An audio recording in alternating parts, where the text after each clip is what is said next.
Happy Facebook Live Wednesday, guys. It is my 69th consecutive Wednesday of doing these Facebook Live Wednesday parenting topics, discussions.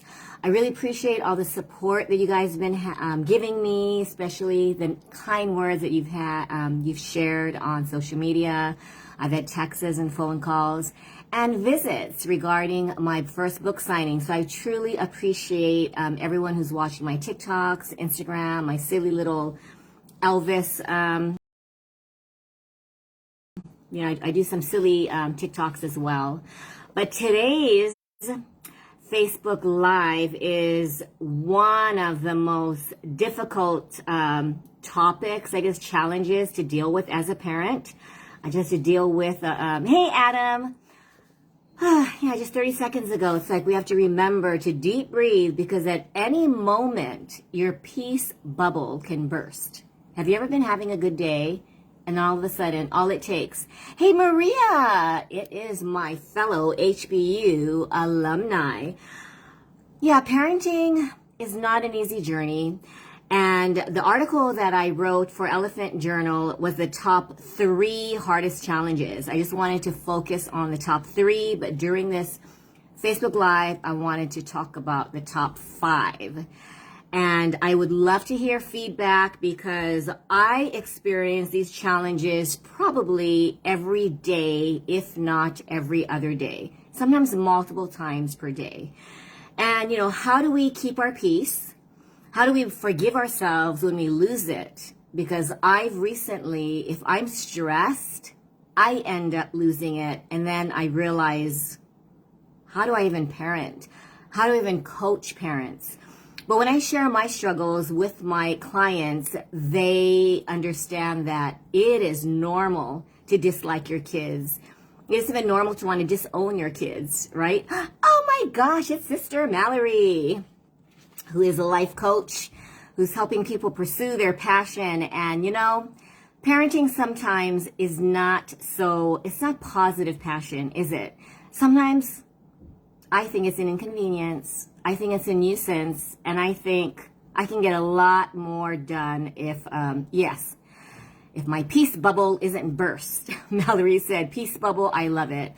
And recently I've been telling parents to create the most beautiful peace bubble. And whenever your kids or anyone tries to pop it, which means pushing your buttons, saying things that really tick you off, making you feel that maybe you're not worthy or that you don't have time for this because you have your own agenda, don't allow your peace bubble to pop. Surround it with positive energy. Surround it with positive people, supportive people. If you're alone, I'll let you know what to do. Okay, so first tip. What do you think of this one? How do you parent the child that you have, not the child you wish you had? We all have visions, right? Sometimes I joke to my eldest when I see a little toddler having a tantrum, and I say, that's your future child. And she says, Mom, my child will not have tantrums. My child will learn how to behave. And anyone who's a mom will giggle because we think, yeah, that's what we thought. We thought if I parented correctly and I made sure that they knew that I was the authority figure who loved them and who earned their respect, they'll just listen. They'll do whatever I tell them to without giving me any disrespect. Well, how is that working for you? Feeling that you are empowered. Do you say things like, or tell yourself, this isn't what I signed up for? Is this what motherhood is all about? Especially those turbulent teen years, right?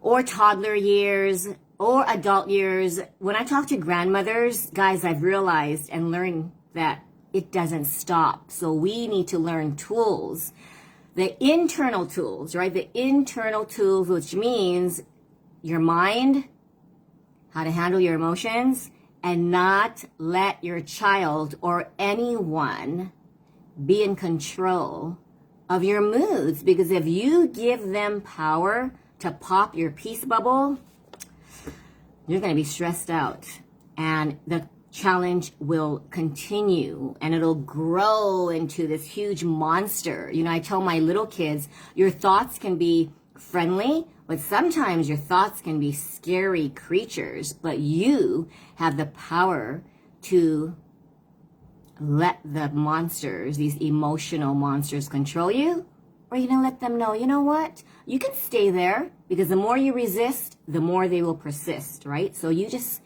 make friends with them. You can be there, but I'm not going to be giving you any of my valuable time, emotion, and energy, right? So I'm going to look at my notes here.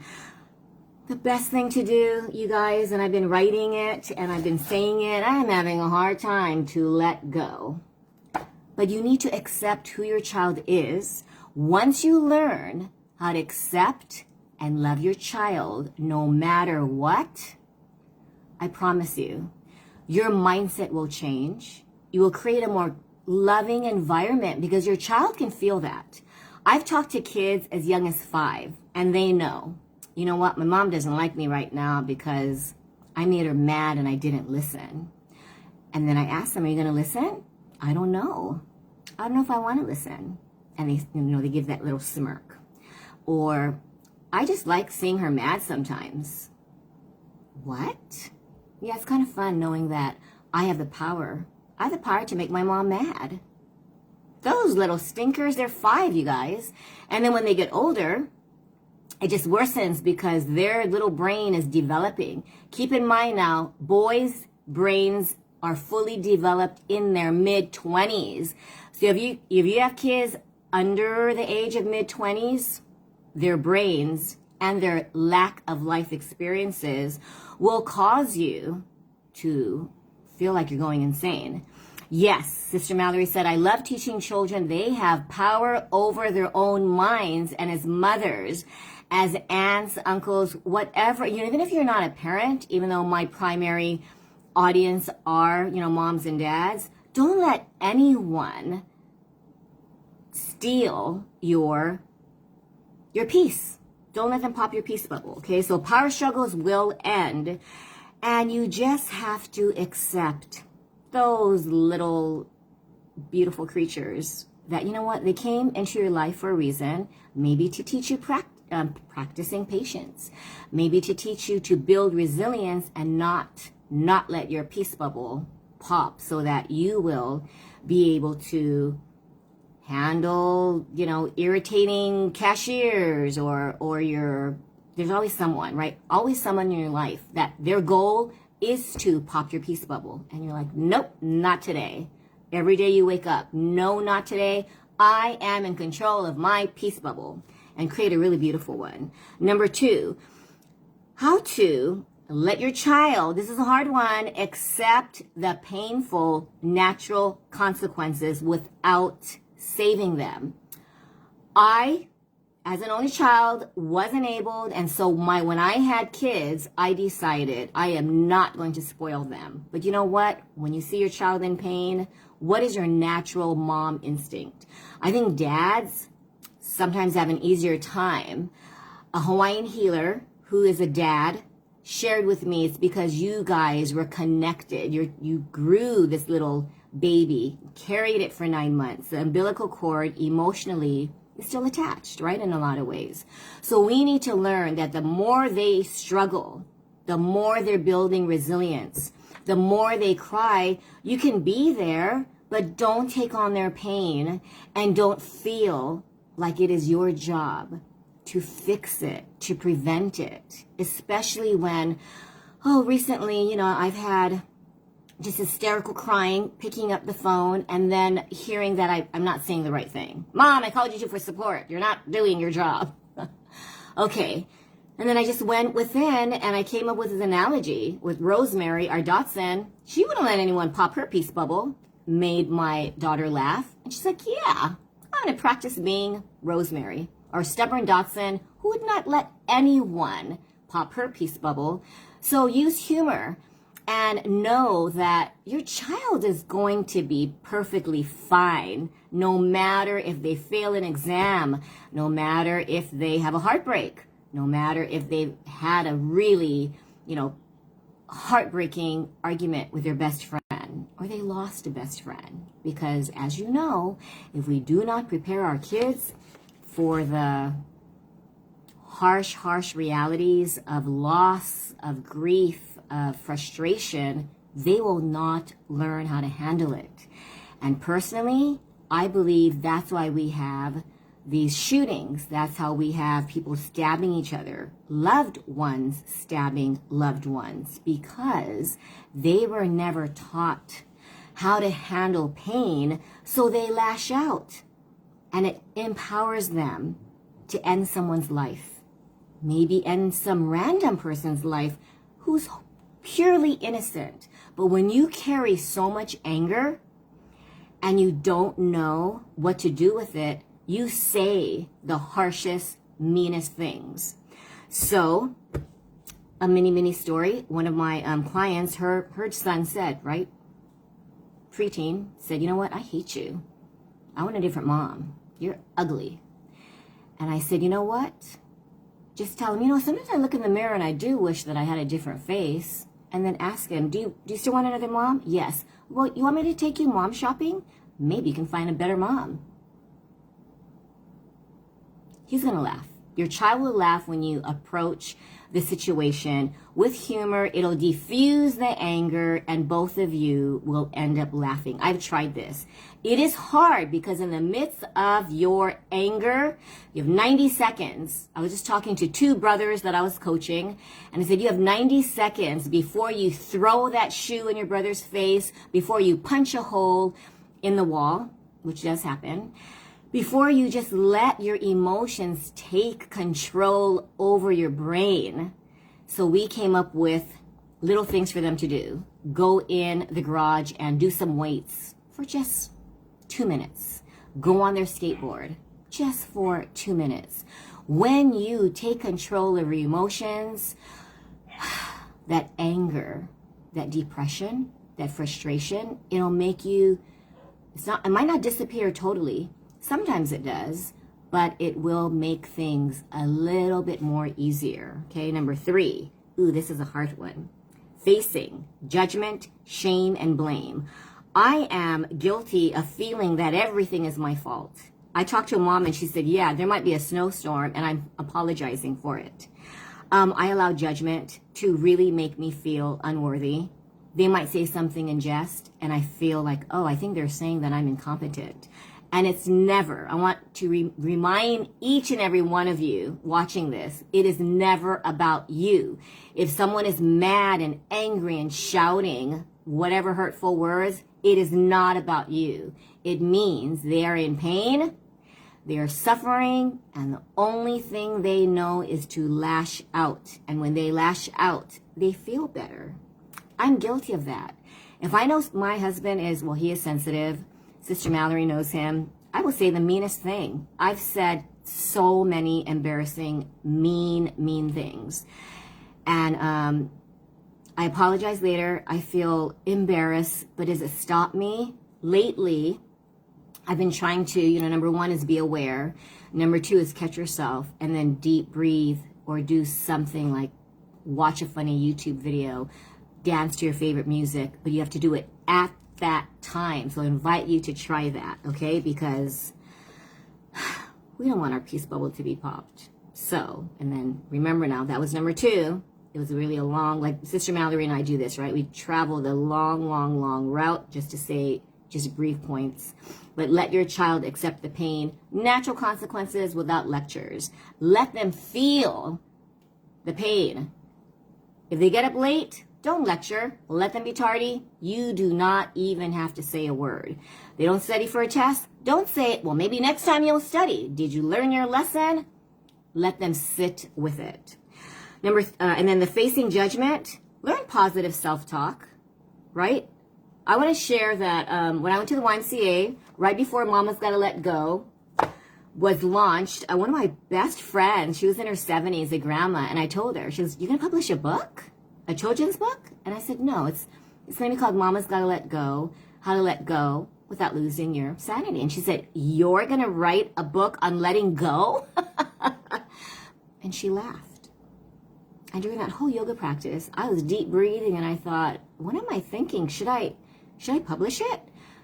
But I think I already had planned to publish it. You know, you upload it to Kindle, and I had my book launch scheduled, and I thought, you know, I'm going to do this. And I have to remind myself that no, I cannot empower anyone. You know, your peace bubble, it's also your worth bubble. Your self-worth bubble cannot be punctured because people will criticize you. People might ridicule you. People might roll their eyes at you and say, you want to what? Okay, if that's what you want to do.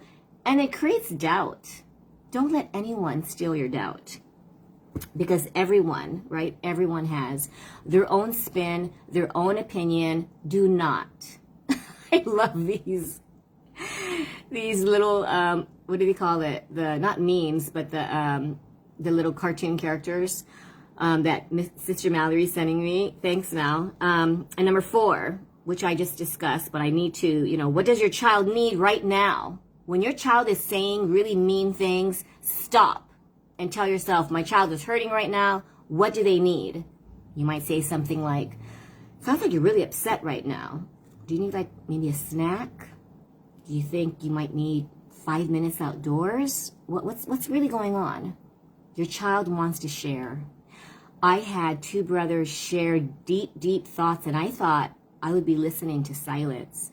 But once I gave them a safe space and I told them, I'm not going to say, you know, I met with them separately. I'm not going to tell your brother what you said. Not going to tell your mother. You have a safe space to share. I was shocked, especially since it's the first time I met one of the brothers. And I thought, wow. And he talked very calmly, talking about, you know, he didn't like to see anger management, explosions. I mean, he knew that there was anger issues, and he wanted to know, like, how do you manage anger? And he did not like the arguing, and he did not like sometimes the violence, you know. And if I thought, you know, he's speaking so calmly, without resentment, without anger, and he just spoke very, very mature, you know, for a teenager just starting high school. So, you know, stop, take a pause. Don't underestimate the power of the breath. So the next time you feel like, I want to just strangle whoever it is, inhale once, hold. I have a 4-year-old and he does this. And then he goes, like blowing a birthday candle, right, Teacher Karen? He calls me Teacher Karen. I said, yes. And he does this. I'm going to stand like this. I'm going to sit like this. And he goes, inhale once, hold. And then he goes, and we do it 5 times. It's amazing how your anger actually, you can feel it slowly dissipate and just flip switch. Think about something that made you laugh. Think about a really happy memory, maybe even something that happened in your 20s, or if you're, you know, something that happened years ago or just last week. Something that really made you laugh. Like Sister Mallory and I have an Oreo cookie shake joke that it was an experience that made us laugh. And we, you know, I think about it when I'm about to just cry. Oh my gosh, last night I wanted to cry because I felt judgment, shame, and it was just posting an article on Elephant Journal. It went on LinkedIn, and I was supposed to have put my quote, right? Well, guess what? My quote didn't post, so it said, place your inspirational quote right here.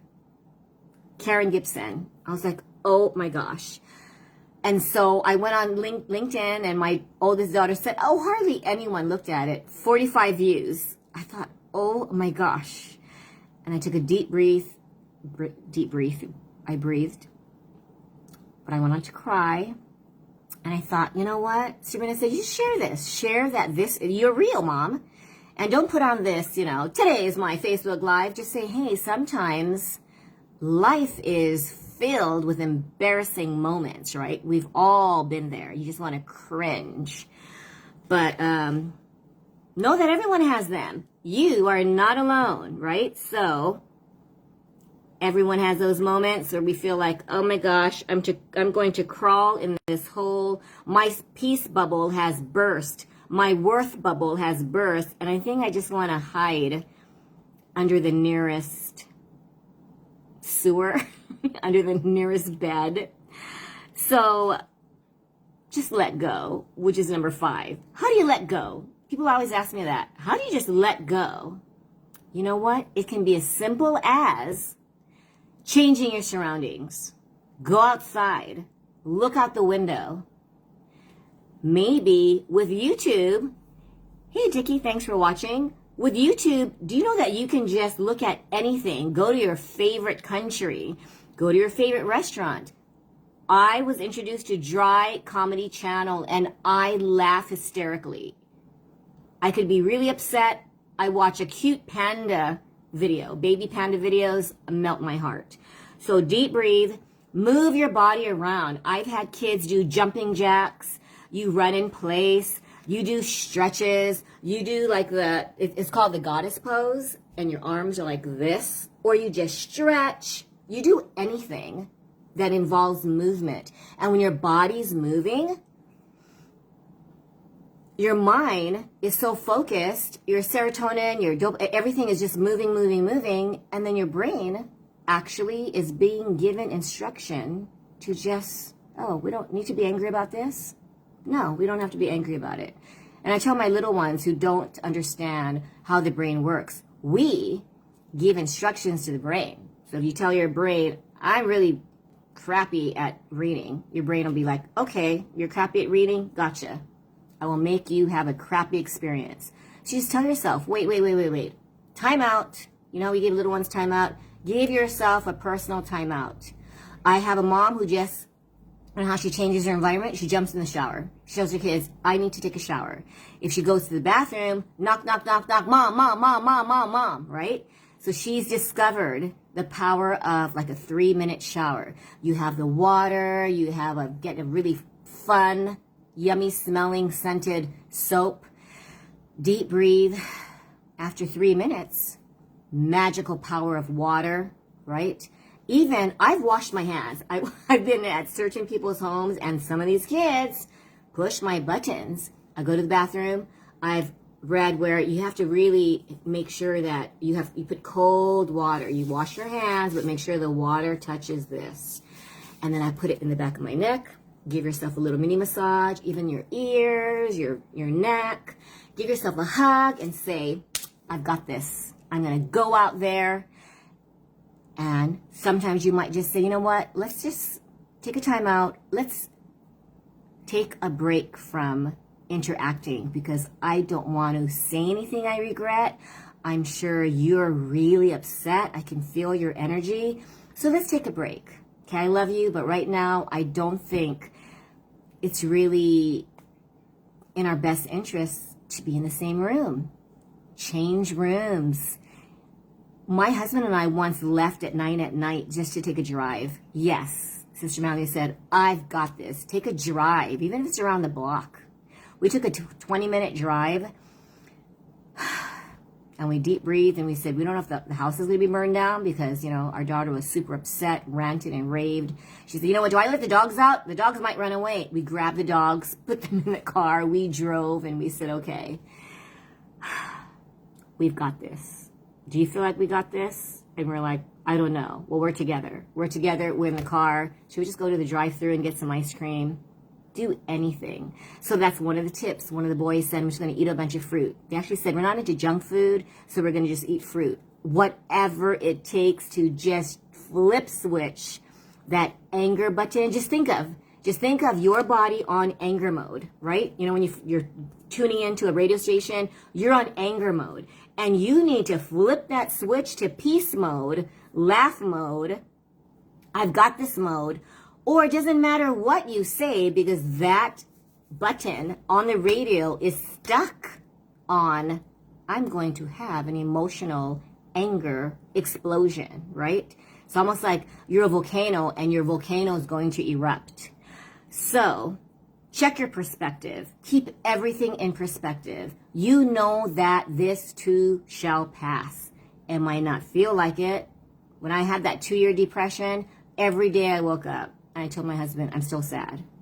Next day, I'm still sad. It's been 6 months. I'm still sad. And he said, you know what? One day you won't even realize it. And you wake up and say, hey, I'm not sad anymore.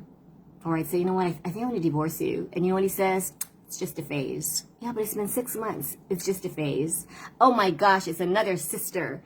Sister Lisa Nakasone, thanks for popping in. Talking about 5 of the hardest, it's not really parenting challenges, right? It is challenges where anyone, a spouse, someone who has different belief systems, just anyone who pushes our buttons, do not let anyone puncture your peace bubble. So use humor. Call a friend and say, you know what, do you have like 5 minutes? I do this to Lisa a lot. I have 10 minutes. And we chat, we laugh. Okay, sorry, I might have to cut her off in the middle of talking. Thank you for giving me perspective. And then I carry on my day, you know? So this is just a wrap up of the 5. Lisa, you missed the first part. You know, instead of saying how to parent the child you have, not the child you wish you have, suppose you have no kids. How to love the husband I have, not the husband I wish I had, right? You don't have to have kids to practice these, how to overcome, just substitute parenting challenges to marriage challenges, relationship with your career, your coworkers, your boss. So just accept who they are, right? My oldest, my youngest, you always have someone who's going to push your buttons. Sometimes you're in positions of authority. Sometimes they just might be a passing person, but you're in your peace bubble, enjoying life, and they tick you off. And you think, oh my gosh, they do not deserve to be in my world. Or you think they don't even deserve to be in our universe. Deep breathe. Just don't tell, in your head, you just have to say, I accept who they are, and I'm not going to let them pop my peace bubble. Simple as that, right? Don't fix other people's problems, right? It doesn't even have to be kids. It could be your best friends. It could be someone that you hate seeing to suffer. But you know what? When they suffer, remind yourself, you're building resilience. You can be there to nurture and just, be there to give them support, but not to fix them. They don't need advice. Sometimes they just need someone who understands, not judge, and just makes them feel heard, no matter how old we are, right? When you hear little ones say, listen, listen, listen, listen. And then I had someone, an older person, say, you guys don't understand me. You guys aren't listening. And I thought, wow, doesn't matter how old we are. We all want to be heard, understood, which is a big one, right? With this vaccine controversy, with abortion controversy, whenever there's an election controversy, there will be constant controversy. But it's up to us to let it pop our peace bubble. Judgment, shame, blame. We just have to throw all of that out. Or picture these arrows, the shame arrow, blame arrow, judgment arrow. All those arrows will pop your peace bubble. You need to nurture and protect that beautiful peace bubble, okay? And of course, I hate you if someone says anything that just, makes you feel like you are going to explode. Take a deep breath, dance, crank up your music, put on your favorite song. Bee Gees does wonders for me. Or move your body around, right? Eat a favorite snack, ice cream, chocolate, in moderation. Everything is okay. And of course, I've got this, powerful words. Change your surroundings, take a shower, wash your hands, sense of smell, the sense of just smelling something really, really yummy. There were studies that kids who study with chocolate chip cookies baking have a better test scores, because during their test, if they just imagine, you can imagine the smell, right? And all of a sudden their brain just kicks in and says, you know what, we've got this. I'm going to close with, when you feel like, oh my gosh, I'm going to fail this. I'm going to fail this, right? I am going to fail this. Flip, switch your thoughts. I've had Sabrina, my eldest, share, you know what, Mom? I just told myself, I have 2 minutes left. I've got this. The answer is coming. And Mom, guess what? The answer just popped up. And part of me was shocked. Really? Because sometimes you think when you're in that panic mode, But just believe, remind yourself you got this, and don't let anyone puncture your peace bubble. That's all I've got to say. Facebook Live 69. I am continuing my TikTok goal of 100 TikTok parenting tips. I think I'm on number 76 or something like that. But thank you. Follow me on Letting Go with Aloha Instagram. Please follow and share my YouTube channel. Can't believe I actually have a YouTube channel, also called Letting Go with Aloha. And my personal Facebook group, Karen Casey Gibson. Oh, Mallory, thank you. She said awesome tips. And I really appreciate everyone who has supported me, because sometimes my peace bubble gets destroyed. But you know what I've discovered? We can rebuild our peace bubble many, many times over. I've always told my daughters we might have 1,000 fresh starts before 10 in the morning, but the main thing is we start over and we just have faith that we've got this, guys. You've got this. Don't let any challenge get the best of you. Have a wonderful Wednesday. Bye.